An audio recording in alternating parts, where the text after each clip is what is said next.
Good afternoon, fellow ruminators. Welcome back to another session on Rumination News Network. And we are thanking you so much for joining and thank you for watching. And make sure that you watch the video throughout so that the algorithm will dispatch the videos to as many people on the platform.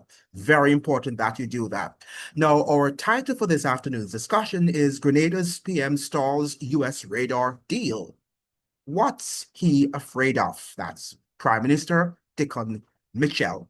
Grenada's Prime Minister is under fire for stalling a proposed US radar system at the Maurice Bishop International Airport. Why the hesitation?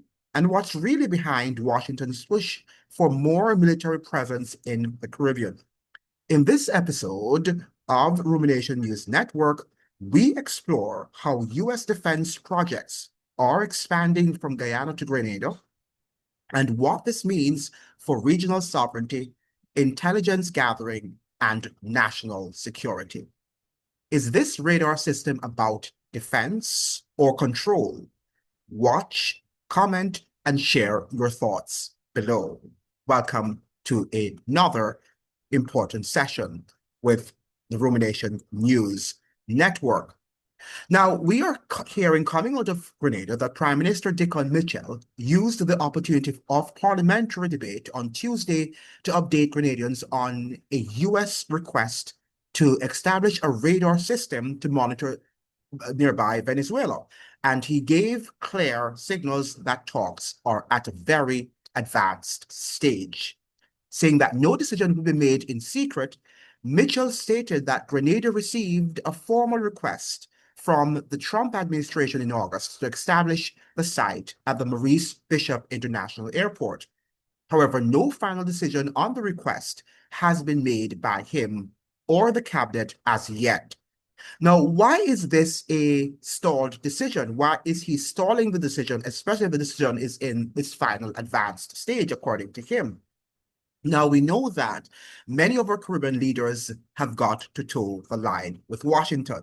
For those of you who are not aware, and I will present another video on that, Washington is now pivoting to Asia.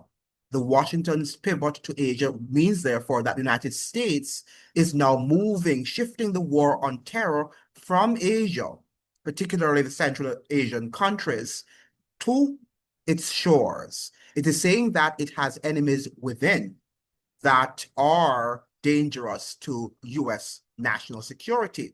And enemies within means the United States shores, on the United States shores, as well as along the borders of the United States, so in the Caribbean and Latin American region. And hence we're seeing now this aggression, this aggressive behavior in the Caribbean waters. And Trump is being aggressive to Latin American countries, including Venezuela and Colombia and some others. So if you don't do what Washington asks you to do when the ships are there, and I think that is one of the reasons, apart from the war on Venezuela, those ships and the warships and the war assets and the war equipment are sent there to send a warning to all countries in the Caribbean and Latin American region that if you do not accede to Washington's dictates, then things are going to be, you are going to be caught off guard. All right? That the United States can make your country a living disaster. Right? And Trump in Japan the other day was saying that he's going to blast the hell out of all countries if they do not accede to US foreign policy diktats. Very important that you understand that. So the young man from Grenada is under severe pressure, and we ought to pray for him, saying that no decision will be made in secret. So he's suggesting that it's not going to be made in secret. But yet still, I have read other comments in which he's saying that he cannot disclose everything in the interest of national security. So we hear them saying the same thing. They're all repeating the same expression: in the interest of national security, not everything can be revealed to us. Yet, there is not going to be any secrecy. Now, is that not ironic?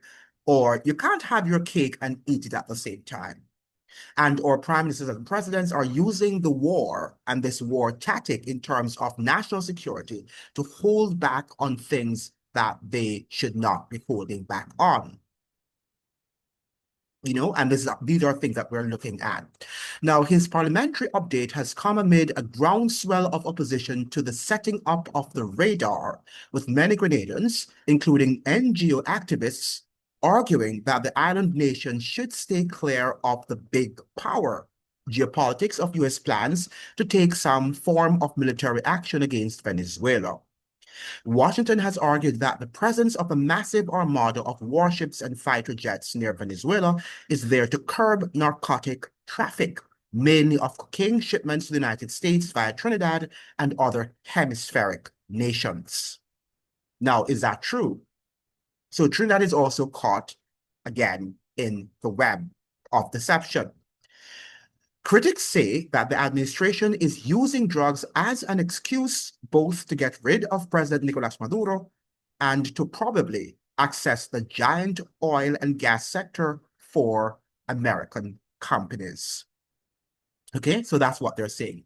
Now, PM Mitchell says the cabinet will be careful to ensure that any decision made does not violate local and international laws, but it's already anything that Washington asks you to do at the moment is going to violate domestic and international laws because the United States respects neither her domestic laws in the United States as the U.S. Constitution, neither does it respect international laws anymore. And that is why she's shooting alleged drug traffickers in the Caribbean and without any form of due process. So I'm not sure what PM Mitchell is saying here. I wonder if he's alive and well and thinking. Now, these are his words, the words coming from PM Mitchell, and I quote, "We will not enter into agreement which, from a Grenadian perspective, has any possibility of violating Grenada's domestic law or violating international law. As it stands right now, like I said, the technical discussions are largely what have been taking place. I wish to ensure, or to assure rather, the public that we will not make any decisions on this matter in secret and not disclose it to the public. And in any event, it cannot be kept a secret. You cannot hide a radar if it's at the Maurice Bishop International Airport," he says. Now, he has a point here, but guess what? You can keep the terms and conditions of the radar in secret. And the people would like to know that they don't want, first of all, they don't want the radar for the most part, the radar equipment there at the Maurice Bishop International Airport. So that's the first. But number two, to suggest that because they see a radar equipment there, people might not be aware of the terms and conditions under which such agreement was signed. And this is what they always hide from us, the terms and agreement. If they go into an agreement with the National Monetary Fund, the IMF, the same thing, the World Bank, all of these things, they always hide the terms, everything that has to deal with the terms and agreement, and they disclose to us that which they want us to know and that which deceives us. Okay? And many of us don't think so. We are easily deceived, right? Now, he also announced that technical officials from US had scouted at least 2 possible sites on the island in recent weeks, noting that they had ultimately chosen the main airport as the most suitable site to establish the radar system. Grenada is 100 miles north of Venezuela, for the context. Now, it's interesting to know that they would have chosen the Maurice Bishop International Airport. In his name, the prime minister that the US has reportedly unalived. Okay? Now, that is something that is ridiculous, and it's happening in October. Well, it happened in October when we don't know when it was requested, but the whole conversation was being had in October. And I think the invasion took place on October 19th, 1983. You can correct me on the date. I know it's 1983, but I'm not sure if it's October 19th. You can correct me on that date. Okay. Now, I quote here another expression, another statement by PM Mitchell. In light of the ongoing discussion that we would have held with them on the technical issues, they have come back and indicated that they are interested perhaps in one side. They have also indicated that they wish to have a response by a particular time. So Washington is not working with your time. They're working within their time. And I think Kamala Persson-Bissessor made that point. She says that when you request, or another of her ministers, I can't remember if it was Sean Sobers, who said that when you ask the United States, or they ask you, they request of you something, you have to work within their time. This is how the empire works. We have not been able to provide that response for the simple reason, just from a technical point of view, we are not in a position to satisfy ourselves as to the safety and other technical requirements as to whether or not it will be safe at the airport. That's what Michelle is saying. But the United States is not concerned about safety. It's concerned about achieving its full spectrum dominance agenda. It's not concerned about people's safety, neither the safety of its own citizens. And that is what we have to understand. So when they're telling us about security, national security, it is the complete opposite of what they are intimating. And we have to really delve more into these matters because our lives are caught up in this web of deceit, total deceit, as we're looking here. Okay? So Washington is pressuring, and I wonder how he sleeps, I'm sure pressuring Grenada. And he's a young man, so he's going to need a lot of experienced people to guide him in making this very important decision for Grenada. Now, if Kamala Persson-Bissessor, who is perhaps in her 70s, who should be an elderly state woman, an elderly politician, who should have more wisdom, would have seen more days, would have read more, I hope, okay, does not know how to approach the situation between the US and Venezuela, and is making some very serious blunders. Do you think that this young man, a smaller country, less impactful than Trinidad and Tobago, do you think he's going to not submit to US pressure? I think he's going to submit to US pressure. I think he is going to submit to US pressure because he understands the history of what took place in his own country. What is really sad is how the United States derides us as a region because we're just some islands in the Caribbean Sea after all. So that's how they see us, right? That's how they see us, as some third world, insignificant Caribbean people. And the fact that the United States has the audacity, the sort of temerity to be asking Venezuela, not Venezuela, but Grenada, to install military radar system for an attack on Venezuela and perhaps to militarize the entire region, suggests a whole lot about the US and its leaders' character, right? No shame, no shame.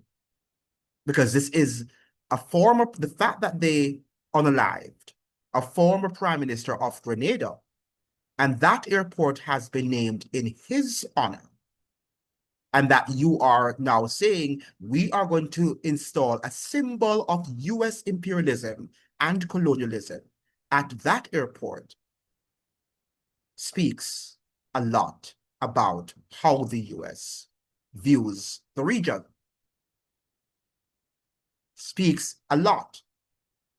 Now, we have to, as a region, we have to be more on guard, on the alert as to what our prime ministers and presidents are doing. We have to. We've got to. We have no time to play. And I think a lot of us are not realizing that this is a serious war. It's a war on the Caribbean. And I would like you to join the live on Sunday, this coming Sunday, at 4 p.m. That's Atlantic time. 4 p.m. Atlantic time will be on another live on Rumination News Network, in which Mr. Pereira and Mr. Fred Corbin also will be joining us, in which we're going to talk about the war on the Caribbean, disaster capitalism. It's already promoted, it's on YouTube. So make sure that you go and reserve your seat for what is going to be another scintillating conversation. Because we have to discuss this too on the broadcast, on the live on Sunday. I'm going to ask Mr. Pereira and Mr. Fred Corbin what they think about his stalling and whether or not he's going to eventually submit, accede to U.S. request. I don't see him not acceding. Remember now that if he doesn't, the Trump administration is going to, well, already they have military assets here. They can easily invade Venezuela, not Venezuela. I keep on calling Grenada Venezuela. They can easily invade Grenada another time, all right, if they desire. And Trump is suggesting the Trump doctrine. I think that J.D. Vance is now suggesting that the Trump doctrine is to win all wars.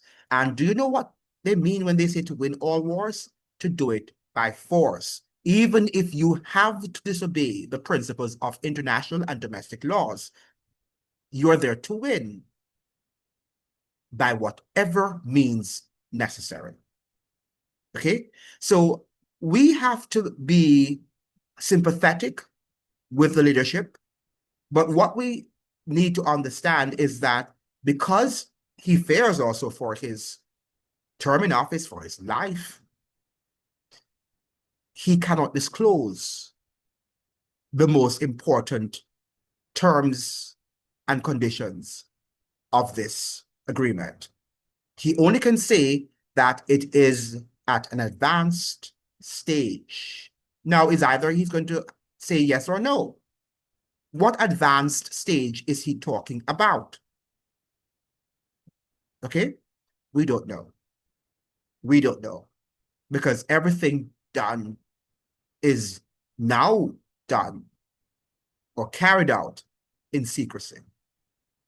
And we're not living in a transparent, democratic society as we think we are. Our institutions are broken. Our institutions are captured, including our government. It is sad.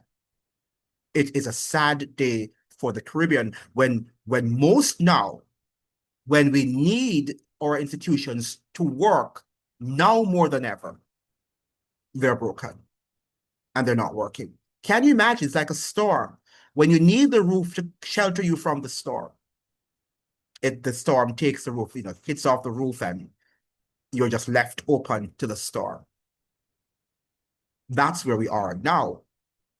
The roof there is a symbol of the government, which should be sheltering the country, protecting the country from dangers and harms. But because of the political storm of the US empire, that roof seems also now to be collapsing.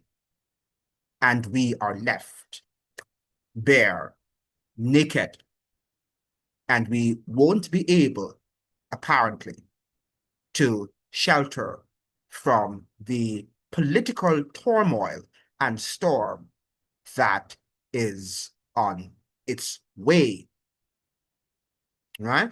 And I'm sure lots of Caribbean nations are shaking. The prime ministers and the presidents are shaking within their boots because of what they're seeing the United States doing at the moment. So we have to pray and we have to also write articles and let our voices be heard, make suggestions. Also, sometimes probably we might critique a lot and criticize what they're doing, not understand that we also have to empathize that if we were in their shoes, what would we do? Because we also have to protect our citizens. And, if you don't accede, then you can be invaded. You can be struck. Your citizens can be struck. All right? So we are seeing now a total destabilization of the Caribbean region. And we don't know when it is going to stop. I don't think it will be stopping because the United States is very sure, is very clear that she is going to achieve full spectrum dominance, even if it has to destroy the entire democratic state of the United States of America.